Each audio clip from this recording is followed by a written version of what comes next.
Hey guys, welcome back to my channel. It's Rose's Randoms, and today I am going to be reviewing chapters 10 through 20-ish or 19 of The Only One Left by Riley Sager. All right, so in chapter 16, Kit is sleeping in her room, and she starts to hear those creaking noises on the floor again. And so when she goes and she looks underneath the door, there's like the moonlight is shining underneath the door, and as she's looking, she's seeing a shadow that's going across the light that's coming in from Lenora's bedroom. And so she's thinking to herself, it's gotta be Lenora. Like, you know, maybe it's Lenora that is actually walking across the bedroom.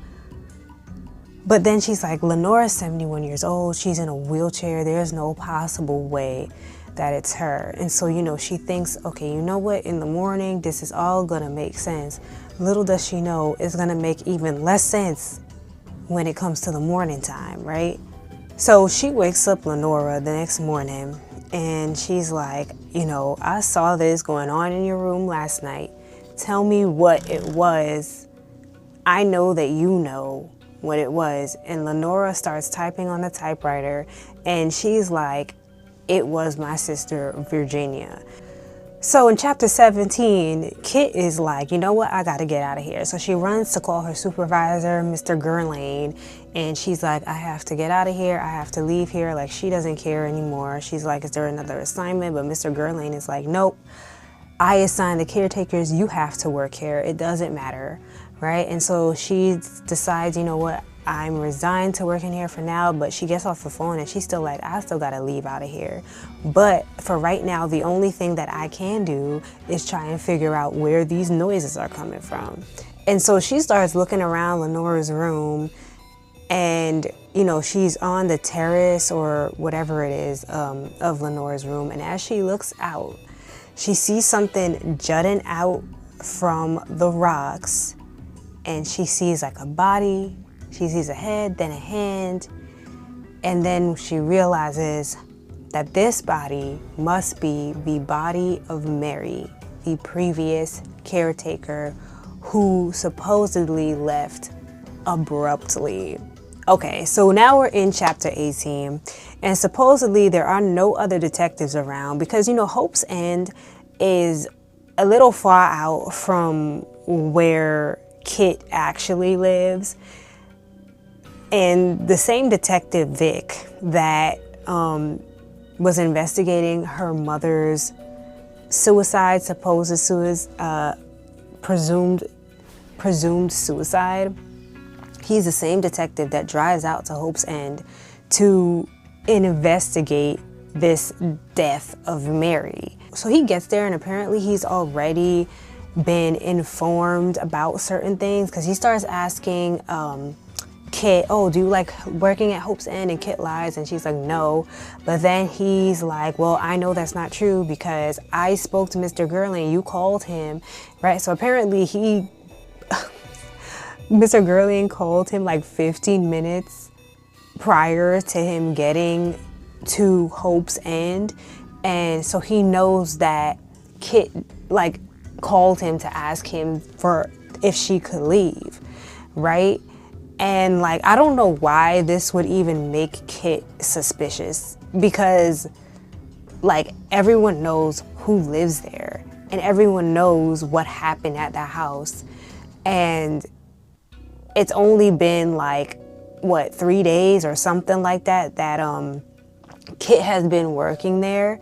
And so I don't really understand why it would be so weird to this detective that like she wants out because maybe she's witnessed some creepy stuff. Like, anyways, I cannot stand this detective. I really can't. Anyways, her calling doesn't really matter in the grand scheme of things, so I don't really know why he's asking that. But Kit thinks it matters that, oh, she possibly lied to him about like not staying or not wanting to stay at Hope's End, because now this might like make him think that she's really unreliable in telling the truth or not telling the truth.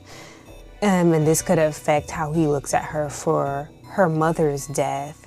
We learn that he believes that Mary jumped of her own volition, and he asks Kit if she knows if Mary was comfortable working at Hope's End, which is like, I get you gotta talk to everybody and ask everyone certain questions, but why you would be asking Kit this makes no sense. I mean, I get maybe he's trying to figure out, like,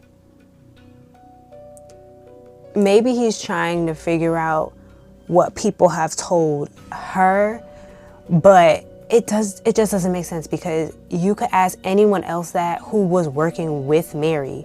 Like, you know that Kit was not working with Mary. Like, she may know about Mary and know, like, oh, maybe she left her, but she doesn't know Mary. So why are you asking her, oh, did Mary feel comfortable working here? Like, this is just so stupid, like, so dumb. But anyways, Kit ends up answering his question, and she's like, I don't know, but I know that there is someone who does. And she points him to Lenora Hope. And I just want to say, I would not be staying at this place. After night 1, I would have been gone. Like, lady, you telling me you want to tell me what you did in these murders? Like, sure, I'd be curious. I don't want to know, though. And even if I stayed, like, if I'm hearing creaking on the floor and then I'm hearing, like, or seeing people in the window, absolutely freaking not. I am gone. But that's just me. That's just logic. But anyway.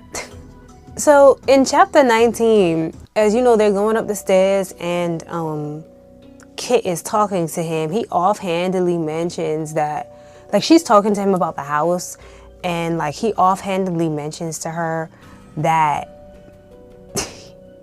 he worked at the mansion before.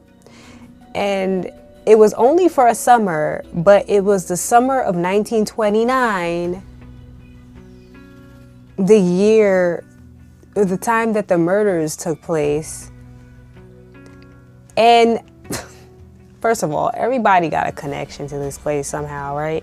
And then not only that, but like, you just casually mentioning that you used to work here. And so, you know, Kit is like, what? Do you know Lenora? And he's like, no, I only seen her from a distance. Okay, sure. I don't like him, so I'm not gonna believe him.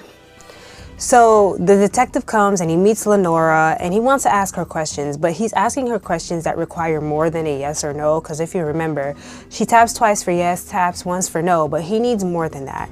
And so Kit is like, oh, she can actually answer you with more than a yes or no, because she can actually type on a typewriter. And so she brings the typewriter over and she places it in front of Lenora, and Lenora's acting like she don't know what a typewriter is.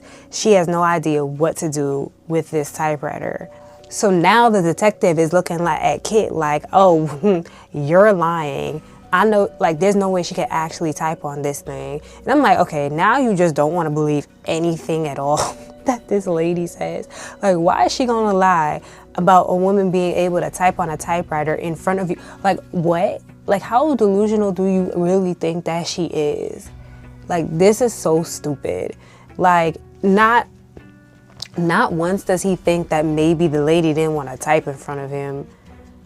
Which, I mean, I guess you would think why that would be dumb, but also, like, why would somebody lie about somebody being able to type? And then, like, you don't ask anybody else if they're able to type. You just say she's lying. Like, it's such a dumb thing to lie about. Like, oh, the detective leaves after accusing Kit of lying, stupid. And, you know, Kit is like, yo, why did you make me look dumb? Like, why didn't you type? And Lenora's just like, I'm sorry. And Kit acts, like, decides to move on and acts as if it didn't happen. And she asks Lenora, well, did you know if Mary was leaving? And Lenora's like, no. But she does say that Mary was acting weird and scared before she left. And when asked, scared of what? Lenora's like, my sister. So it's like everything is coming back to this sister, which so far is just like, what is it with this sister? Like, I know she ain't the best sister, but like, what the heck did she do? Now we go back to the letter. She's typing, Lenora's typing. And in this letter, we find out that Virginia did know or started to realize that Lenora was in love with someone, but we don't know if Virginia knows who, but we know Virginia knows that she's in love with someone, which is true. She's in love with Ricky, who we remember is married to Bernice, a woman who is a servant in the house, but okay. Anyways, like, they meet up at some point and they kiss and they see each other every night until one night she loses her virginity to him. And my thing with Lenora is like, she's talking about, oh, you know, he makes me feel great, blah, blah, blah. This girl don't even seem to care that he's a married man. Heck, the writer doesn't even seem to care that he's a married man. It's like it's mentioned, but it's as if it's like not even important that he's married here, which I get for the story, but it's like, we not gonna mention like, yo, he married? Like, is that not important? Anyways, her sister tries to get her to tell her who this secret lover is, and Lenora doesn't let up. However, she does insinuate that at some point her sister does find out, and this leads to disaster for everybody. So what is maybe running through my mind at this point is because they told us that Ricky immediately disappeared after this. I was wondering, what if Ricky is hiding out with Lenora in her room? You know, what if he's been hiding out with her the entire time and no one knew? Or maybe people knew and they were trying to protect him too?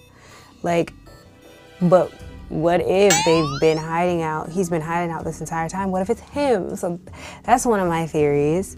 And also, earlier when the detective came in, there had been a paper that had a writing on it in the typewriter, but it had been removed from the typewriter. And Lenora supposedly cannot do this on her own. She doesn't have function of her left hand. She's in a wheelchair, all of that. And so it's assumed that somebody else did it. And what if the person was Ricky because he didn't want to be incriminated? And maybe Lenora's trying to protect him in a weird way though, because she's typing out other stuff, but maybe she feels like she has to confess. But maybe Ricky's sitting there like, yo, what you doing? In chapter 20, we see that Kit stumbles upon Jessie looking through various photos that include Mary in it. And she's crying, obviously, because her and Mary were pretty close. And she actually asks Jessie, well, why did you think that Mary left in the first place? And Jessie responds with, because Miss Baker told us that she left. And now Miss Baker is coming back around as a suspect because why Miss Baker lying like this? I mean, we don't know if she lied about thinking Mary left. It's very possible that she did lie. It's possible that she didn't lie, rather. Maybe she really did think Mary left, but also she's so suspicious because she lied about something so minute earlier that it's like, you could be lying right now. So I think Miss Baker maybe knew something. I feel like everybody kind of knew something. Everybody's so guilty in this story, but it's so fun. And all Jessie has to say when Kit asked why she said that is that, oh, I guess that's what it looked like. Like, girl, you're not more suspicious of this. Like, this was your friend. However, I would like to mention though, there's no way that this is what it looked like, because I'm sure Miss Baker would have looked through the stuff and seen that Mary's clothes was still in the drawers and stuff. And so it doesn't look like she ran away. It looked like something happened to her. Or it doesn't look like she left abruptly. It looked like something happened to her. But I digress. We also find out a little bit more about how Kit feels about what her mother did. She says that she didn't want to believe that her mother would do this. She didn't want to believe that her mother would leave her and her father this way, which again, to me is more confirmation that she likely did not know that her mother was planning on doing what she did to herself. And I like that we keep getting more and more intel, because at the beginning you're like, okay, maybe she could have been guilty of this. But then as you go on, you kind of get the feeling that maybe she wasn't. But maybe there's a twist somewhere that maybe she actually did do it. But as of right now, I'm leaning towards the she didn't. Anyways, Jesse mentions that her and Mary used to joke about seeing Virginia, and this was a way to lighten the mood, pretending that the mansion was haunted, which I don't know how that lightens the mood at all when you work in this mansion. But she then says that at some point Virginia stopped to joke about it, and she was like, oh, you gotta stop talking like that. And Jesse says that it just seemed like something seemed to spook her. And so Kit eventually sees one of the pictures that Jesse's been looking at, and she's like, what is this? And in the picture, it's Lenora in her wheelchair with Mary standing right by her in the same position that Kit usually stands next to Lenora when she's typing. And so Jesse says she actually took this picture without them knowing, and she says they were always typing. So we know that Jesse knows that Lenora can type, and she's aware of this. And so, and Jesse's like, yeah, and you know, I showed it to Mary, and she got really freaked out about it, and she told her that she could never tell anyone about it. She didn't want anyone to ever know about their typing. So now we know that Mary was first with Lenora telling this story. And we know this because we get to the small part of this letter that Lenora typed to Mary. And it says, she promised to tell her everything, her deepest, darkest secrets, and that she's never told anyone else before you, referring to Mary. And then she says, only you, Mary, only you. So now we know that that Lenora was definitely typing out the same story to Mary. And Mary likely knew this story. It was mentioned briefly that she was kind of obsessed with the Hope family. So I'm sure it's kind of seeming like she's the one who maybe egged Lenora on into writing this. But yeah, so now we know Mary was the first one that Lenora was telling this story to, and then something happened to her. So there you have it. Those are chapters 10 through 20. Okay guys, I hope you guys enjoyed this video and a little bit of my theories and my take on what's going on here. Make sure you like, comment, and subscribe. It's really gonna help me on the channel. But yeah, bye.